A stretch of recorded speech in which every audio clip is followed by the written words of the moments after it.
Hello lovely people, today I wanted to talk about some things that I've been loving this summer.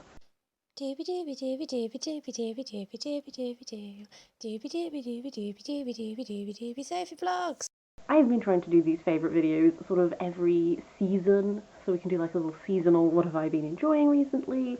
I have a whole bunch of stuff to talk about. It's all a little bit random, so I think I'm just going to like dive into it. I'm going to start with stuff that I've been watching lately. Let's kick things off with Star Trek Discovery. I have these on DVD because my dad lent them to me. This is also available on Netflix if you live in the modern era. I've really been enjoying Star Trek Discovery. I watched a lot of Star Trek as a kid with my dad, which means that I don't really remember it very well. And then I've obviously watched like the films and stuff as they've come out, but something about Star Trek Discovery has really captured me, and I think it's because I just really love that sort of every episode, I just like don't know where we're going to be going. The basic setup of Star Trek Discovery is that our main character, Michael, is, stuff goes down. She ends up on the Star Trek Discovery, which is like a scientific research vessel. It's like set during the wars with the Klingon, and it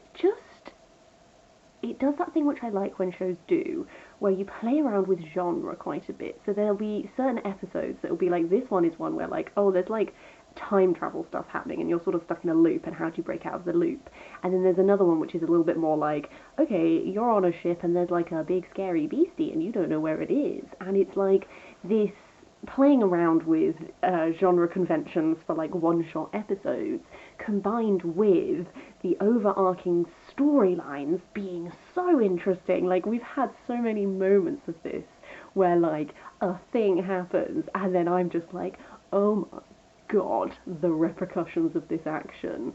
I just think it is such an exciting show. I really like there's like a lot of like diversity within the cast, and I just find it so exciting. I haven't finished season 2 yet, so please don't spoil it for me. But it's one of those shows that every time I watch an episode, I haven't been blitzing through it because every time I watch an episode, I'm like watching the episode. So I've been taking my time, but I really, really enjoy that show, and I heartily recommend it if you're into sci-fi and you like exciting stuff. I've also been getting really into documentaries, and I think it's because I am obviously not going out and doing stuff because of everything. One thing I've been doing and finding exciting is watching documentaries on stuff that I don't know anything about, because then it is that similar equivalent of like going out to a museum for a day, going out to like do a new thing, except like I can't do that, so I'm sort of doing that via documentaries, I think.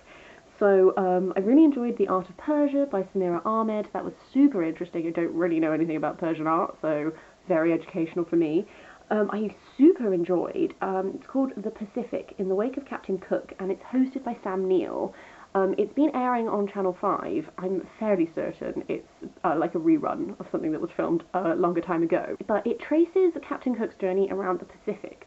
But what I really like about it is that it puts the focus and the lens onto the indigenous people. So every episode is a different place. So it starts with Tahiti and it ends with Hawaii. So, and then the episode order is tracing the journey that Captain Cook went on around the Pacific. But each episode, like the Tahitian episode, like you're talking to primarily the indigenous people of Tahiti, and you're getting like, what is their perspective on what happened? Oh, like in the Australia episode, it was so interesting because there's like this passage in Cook's journals of when they went around this particular part of Australia, and then one of the people that Sam Neill was talking to was saying that because they tell their history through songlines, they have a songline about the other side of that interaction. Both of those accounts match up, like they're saying the same thing, and all this sort of stuff. So it is constantly, although we are tracing Captain Cook and we are in many ways examining that legacy, we're examining that legacy in very much like a critical lens, and Sam Neill is talking to a lot of people who, wouldn't necessarily agree with this idea that we over in the UK have of like Cook as explorer and blah, looking at like that complicated legacy, and it's really giving time and space for these indigenous people in all of these different places to say what it was like from their perspective for this thing to happen. But I enjoyed the way that every single episode, it was like, okay, now we're in New Zealand, now we're in Hawaii, let's look at these people, let's see learn about their culture as well as like the ways in which they pass down information, and you know, a lot of it was looking at like artwork and stuff like that, as well as like how they themselves have preserved records of this time. I don't know, I found it so interesting. I think Sam Neill was a very good presenter. One thing I really enjoyed about him as a presenter was the fact that he was always willing to like engage with his emotions. One thing that does tie all of these different indigenous cultures together is that there has been such a history of exploitation, and people would tell him things that are very heartbreaking, that are very sad. And Sam Neill, I really feel like, gave them the time and the space to express these things, and like you could see him getting emotional about it and that sort of thing, because it's like, yes, you're talking about history, but that is history that has such an impact on people's current time and current existence and the current issues that they face as a community and stuff. And I don't know, I liked that we really, I liked the way that the lens was positioned, and I thought it was both very educational and very effective.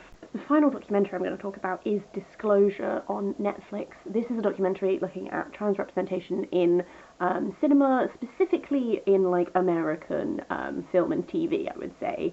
I think it was developed by Laverne Cox. She is certainly a contributor to it, along with a number of other notable trans people in the media, and they sort of traced like portrayal of trans characters across time, and sort of unpacked a lot of why things are damaging. Like, for example, when you have cis actors who play trans characters, why is that a thing that is damaging? The answer, because it reinforces this idea that, for example, like if you as a straight man have a relationship with a trans woman, you're actually having a relationship with a man in a dress, not a trans woman, that sort of thing. It was just immensely well done. I felt like it really unpacked and laid out stuff very clearly. Both I have been making an effort to educate myself in trans representation and the issues that the trans community face and stuff like that for a number of years now, just because I want to be a good ally, but equally I watched this with someone who has been doing that for a bit less time, and they also found it very easily accessible and that sort of thing, which I thought was really well done. I just think, especially in the UK, we're currently living through a time when a lot of trans rights are very much under attack, and this is specifically like a UK thing, I would say. I feel like we are living in a time of rampant transphobia, and I want to make sure that I am doing all I can to combat that. From, you know, what little I can do, I want to be doing it.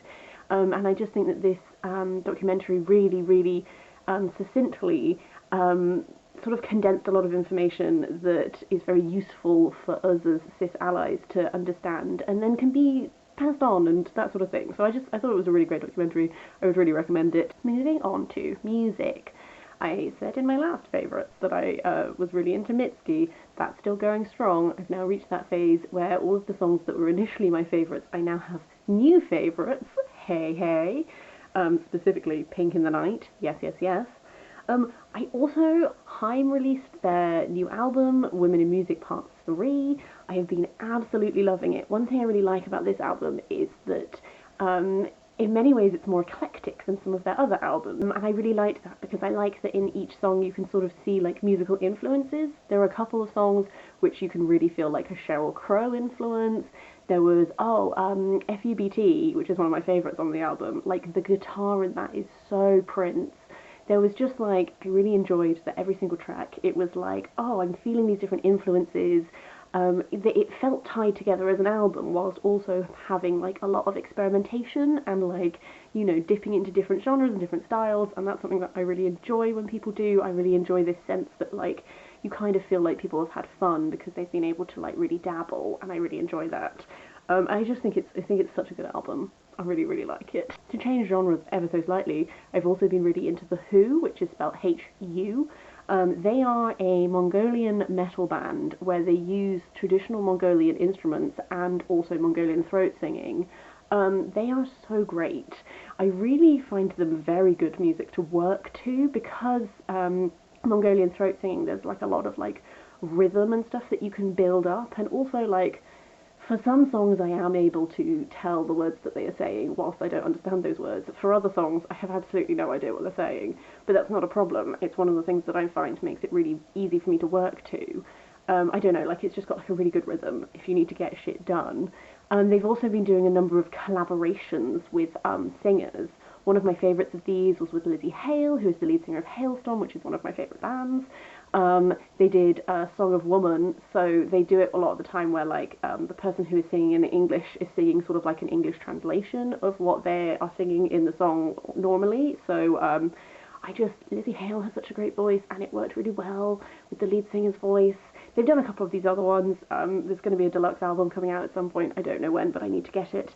I just think that they're really great. If you like metal, check them out. I've also been using 2 apps to sort of help me focus. One of them is Forest. I don't know if you're going to be able to see my phone screen. I don't know if it's going to show up. But essentially, you can plant plants, and for the time it takes to grow the plant, it's like you're not using your phone. So this is what my month looks like on here. I've been planting plants as essentially I've been doing it during my work day, but also sometimes of an evening when I want to just like sit and read and not have any phone time. Then I plant a plant, and then for the half an hour that I want to read, I just do focused reading, that sort of stuff. I find it really helpful. If you did that quiz which went around Twitter where it was like, what is your study style? What plant are you? This is that app. I only have one friend on this app. Hello, Monique, if you're watching. Monique at Book Which Reads. I'll leave her down below. She's great. If you also use Forest and would like to be friends on Forest, do let me know. I don't really know the benefit of having friends, but I do get a little trophy if I get enough friends. I don't know.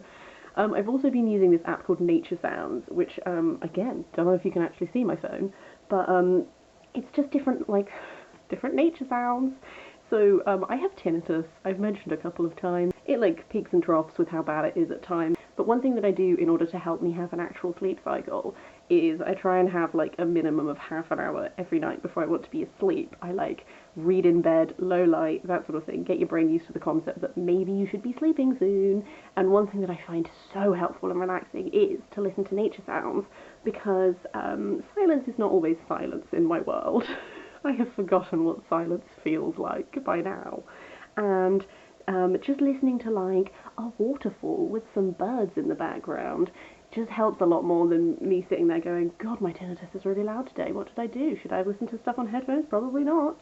Another one is also relaxed melodies, which you can sort of build your own. So with nature sounds, you can layer. So you can have 3 tracks at a time. So if I'm listening to a waterfall, I can add some bird noise and some thunderstorm or whatever. But this one, you have a composer, and then you can select boxes and build your own melodies, which they're helpful at different times. Sometimes I'm just I just need a sound of rain on some water, please.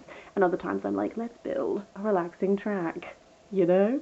But yeah, both of those are really helping me, A, focus, and B, unwind, which I appreciate. Another thing that has been really helping me unwind is I finally have access to Animal Crossing, not New Horizons, because that would involve owning a Switch, which I don't. But I do have a Nintendo Wii, and so for my birthday, my partner bought me Animal Crossing City Folk, which came out in 2008, so I'm really modern.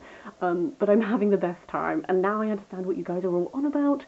It's just the most soothing thing to just frolic around my town. All I want to do is make my little villagers happy. I finally bought turnips for the first time. It's all very exciting.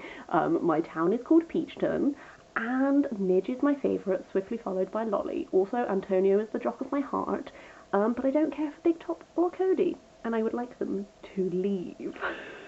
But I don't know how I get them to do that, except I think Big Top is going to move out. I don't know.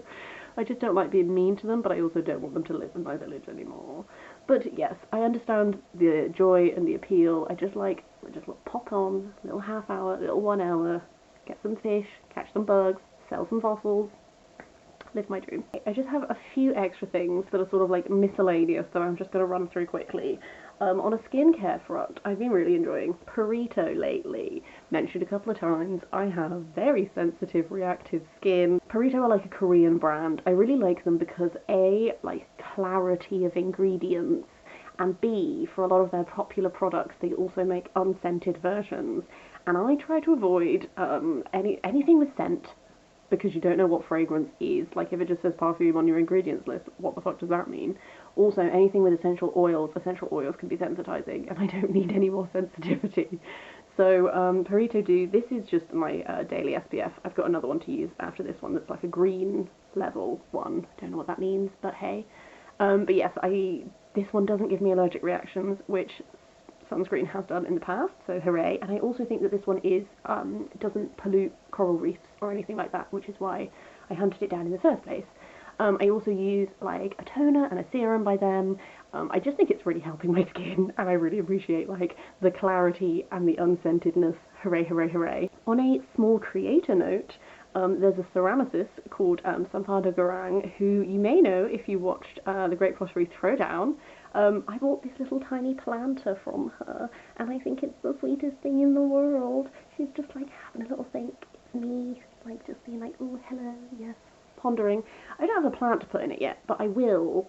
I left a plant at work before lockdown. My friend has very kindly been looking after it for me. When it comes back into my life, it's going to live in this little pot. Until then, this pot is mainly being used to hold hair grips. But you know, we do what we can. Okay. Final two. One of these is an Instagram account. Hill House Vintage is just this delightful woman who lives in a glorious little country house. She has a gorgeous garden. She just posts little upgrades on her Instagram. I just think she's wonderful. Highly recommend checking her out if you would just like some soothing vibes for your Instagram feed. And then finally, a book blog. The Quiet Pond is a blog that I have really been enjoying recently. They came onto my radar because they did a readathon, and I was going to take part in the readathon, and then in classic Sophie fashion, I didn't. But I just really like, I think they write really good reviews. They also have been doing really great, like, meet a blogger or a vlogger features, which I've really been enjoying, like introducing me to some more voices that I should be like looking at their reviews, stuff like that. They sometimes do author interviews, they sometimes just do reviews. Either way, I just think they're a really great book blog, and I just wanted to give them a shout out because I've been trying to get into a few more book blogs lately, following a few more on Twitter just to be like checking them out, not just constantly watching videos, but also reading things. But yes, that's everything. I feel like this was a little bit scattered and disparate, but hey, summer has not been the most outside that it would always be. I've been just like, you know, continuing to hermit inside. These are the things that have been brightening up my time, including also, I should really have included a fan on this list because good God, that's been saving my life. I would love to know what you've been enjoying this summer. Do leave a comment down below and let me know, and then I can have a snoop at all of your favourites, and then potentially they will become favourites of mine. Wow. But yes, otherwise I hope you're having the loveliest of days, and I will see you next time for something different.